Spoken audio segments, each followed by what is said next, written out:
स्वतंत्र भारत में बाबा साहेब डॉक्टर अम्बेडकर से महत्वपूर्ण कार्य किसी ने नहीं किया है और स्वतंत्र भारत में संविधान से ज़्यादा कोई भी महत्वपूर्ण पुस्तकें लिखी नहीं गई है।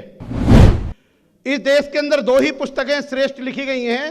पहली पुस्तक बुद्धा एंड हिज धम्मा है, जो पूरे वर्ल्ड में पढ़ी जाती है, जिसके लेखक बाबा साहेब डॉक्टर अम्बेडकर हैं। दूसरी पुस्तक भारतीय संविधान है, जो सबसे विस्तृत संविधान का जिसको एक तरह से इस मुकाम हासिल है। भारत के संविधान के बाद दूसरे नंबर पर संविधान नाइजीरिया का आता है, जो सबसे ज्यादा विस्तृत संविधान है। इस संविधान के अंदर विशेष मैं बात बता दूं कि इस संविधान के अंदर 22 चैप्टर हैं और बाबा साहेब डॉक्टर अम्बेडकर ने 14 अक्टूबर 1956 को 22वीं प्रतिज्ञा, जिन लोगों ने बौद्ध धर्म को ग्रहण किया उन्होंने 22 प्रतिज्ञाएं की है। इसमें जो समानता की बात हम करते हैं कि अकेला आदमी कुछ नहीं कर सकता। अरे अकेला आदमी अगर भार को नहीं फोड़ सकता अकेला चना, तो कम से कम भड़बूजे की आंख को तो फोड़ सकता है। दूसरी बात, इस संविधान के अंदर जो विशेष बात है, इस देश में इक्वलिटी की जो भावना स्थापित हुई स्वतंत्र भारत के अंदर सबसे पहले 1775 में हुई, जब राजा नंद कुमार जो एक ब्राह्मण थे, अंग्रेजों ने वारेन हेस्टिंग्स ने उस टाइम में सबसे पहले इस देश के अंदर ब्राह्मण को फांसी की सजा दी थी। इससे पहले कभी फांसी की सजा ब्राह्मण को देने का स्वतंत्र भारत में कोई प्रोविजन नहीं था।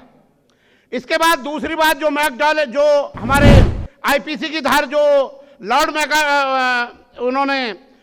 मैकाले ने जो आईपीसी बनाई, आईपीसी एक सेक्शन 371 में सबसे पहले कहा कि किसी भी व्यक्ति को गुलाम नहीं बनाया जाएगा और किसी भी व्यक्ति को गुलाम खरीदना बेचने पर कम से कम आजीवन की सजा होगी और कम से कम 10 साल की सजा होगी, आईपीसी के सेक्शन 371 के तहत।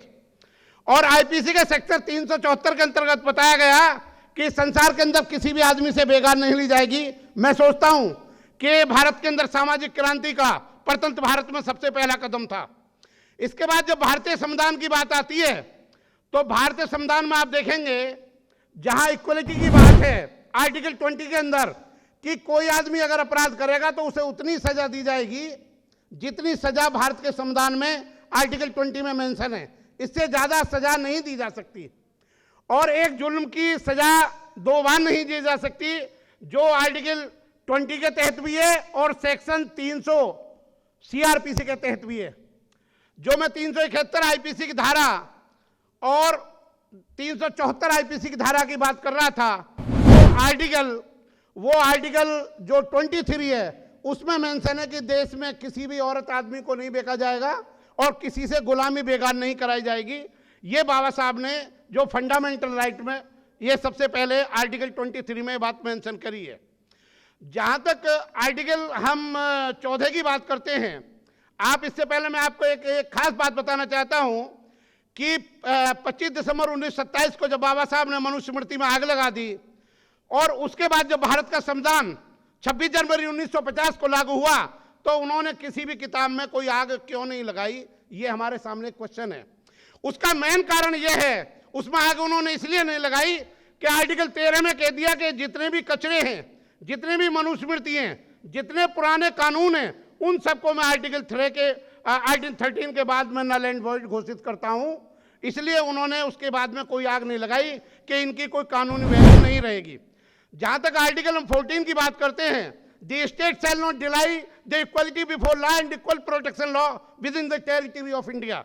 इसका मेन कारण यह है, अगर आप इसकी रिसर्च करेंगे, इसमें बहुत डीपली देखेंगे कि आर्टिकल 14 में कहा है कि सबको समानता होगी, ना केवल भारत के नागरिक को, अगर फॉरेनर आ जाएगा, कोई विदेश का आदमी भी आ जाएगा, तो उसको अधिकार बराबर होंगे। जो आदमी कहते हैं कि समानता नहीं हो सकती, भारत के अंदर बाबा साहब ने कहा समानता भले ही उस जमाने में इमेजिनरी हो, काल्पनिक हो, लेकिन कोई भी बुद्धिजीवी इंसान इस वाले सिद्धांत को छोड़ नहीं सकता कि समानता ना हो। समानता को ही मानकर आप मानवता के अंदर इक्वलिटी, लिबर्टी एंड फ्रेटर्निटी स्थापित कर सकते हैं। अगर आप आर्टिकल 51 को देखेंगे कि पूरा विश्व एक कुटुंब के समान और भारत शांति का प्रयास करेगा और सब में भाईचारा स्थापित करने की बात करेगा, तो ये बौद्धों की कल्चर है। इस तरह बौद्ध धर्म के सिद्धांतों को बाबा साहब ने भारतीय संविधान में आर्टिकल 51 के तहत में स्थापित करा। Article part 4A of the constitution के आर्टिकल 51A जो फंडामेंटल ड्यूटी है, उसके एच क्लॉज में आप देखोगे तो बाबा साहब ने इक्वलिटी वाली बात बता रहा हूं, उसमें उन्होंने लिखा it shall be the bounded duty of every citizen of India कि to establish the scientific temperament, कि वैज्ञानिकवाद भारत में लाने की बात, ये हर आदमी का फंडामेंटल राइट होगा कि वो देश के अंदर समानता की बात करें और विज्ञानवाद की बात करें और अंधविश्वास की बात करें। तो भारत की जो कल्चर, बुद्धिज्म की कल्चर है, जो बौद्ध धर्म की कल्चर है, जो बाबा साहब की कल्चर है, उस कल्चर को स्थापित करने के लिए बौद्ध धर्म की जो कल्चर है उसमें विज्ञानवाद आना जरूरी है। और पेरियार रामास्वामी का एक बयान है कि देश के अंदर जब तक शुल्कास्ट के लोग हिंदू देवता की, देवी और देवताओं की पूजा करते रहेंगे तो ये देश के अंदर छुआछूत, अनटचेबिलिटी कभी खत्म नहीं हो सकती। और आर्टिकल 17 जो है, जो फंडामेंटल राइट है, द एवोल्यूशन ऑफ अनटचेबिलिटी, वो जब तक खत्म नहीं होगा, आप जब तक इस देश के भूतल के सभी शुल्कास्ट एक नहीं हो सकते, भारत के अंदर सामाजिक क्रांति आना बहुत ही मुश्किल है। और मैं आपको किंग फ्रेडरिक मार्टिन लूथर का एक बयान कहना चाहता हूं। तो उन्होंने मार्टिन लूथर ने कहा है, अरे दुर्जन के कर्मों से सज्जन की चुप्पी ज्यादा खतरनाक होती है। दो दुर्जन आप पे जुल्म, सितम, अन्याय, अत्याचार, शोषण कर रहा है और सज्जन को चुप लगाता है कि मैं एक अच्छा आदमी हूं, I am a good man, वो ज्यादा खतरनाक होता है। और इसी बात को उन्होंने जो है बेंटन रसल ने जो अपनी एक स्पीच ऑक्सफोर्ड यूनिवर्सिटी में दी harm that the good people do, वह नुकसान जो अच्छा आदमी करता है, अच्छा आदमी ज्यादा नुकसान करता है। और जो आदमी सामाजिक अन्याय में सहयोग नहीं दे सकते, उनको कोई अधिकार नहीं है कि वो ये कहें कि कहीं समाज में अत्याचार हो रहा है। आपको सामाजिक अन्याय में सहयोग देना होगा।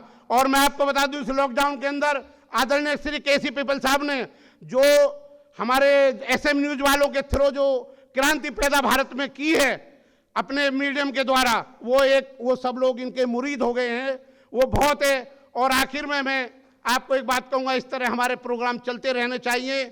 और अंत में मैं गालिब का एक शेर कहूंगा, ए गालिब एक भूल में जीवन भर करता रहा, ए गालिब एक भूल में जीवन भर करता रहा, अरे धूल तो जमी थी मेरे चेहरे पर और मैं आईने को साफ करता रहा। ये जो आप भूल कर रहे हैं, आपको जिस आदमी को ऊपर उठना होगा उसको स्वयं मेहनत करनी होगी, उसे खुद अपना भला करना होगा।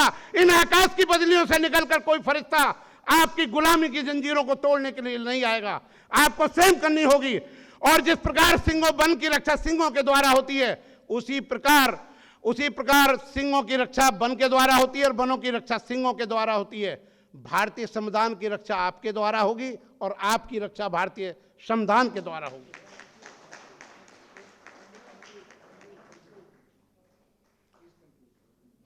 मैं आपको बता दूं कि आपका समानता का अधिकार मांगना एक गुलामी को खत्म करना है। सर्वप्रथम इस देश के अंदर, इस विश्व के अंदर गौतम बुद्ध ने गुलामी खत्म करी थी। और आप अगर गुलामी को खत्म करना चाहते हो, अपने अधिकार को मानना चाहते हो, तो the man who does not respect your right, he does not respect you as a human being. जो आदमी आपके मिलने वाले अधिकार का सम्मान नहीं करता, वो आपको इंसान की तरह नहीं रखना चाहता, वो आपको इंसान नहीं मानता है। और मैं आखिर में अपनी बात क्योंकि टाइम बार बार वो टेंशन में है, इसलिए मैं अपनी बात एक शेर कह के खत्म करूंगा। हाँ, अरे न तड़फन की अर्जी है, अरे न तड़फन की अर्जी है, न फरियाद की, घुट घुट के मर जाए मर्जी है मेरे सयाद की। जय भीम, नमो बुद्धाय। अगर आपने अभी तक हमारा चैनल सब्सक्राइब नहीं किया है तो सब्सक्राइब करें और घंटी का बटन बिल्कुल भी दबाना ना भूलें, ताकि सभी लेटेस्ट खबरें पहुंच सकें आप पे सबसे पहले।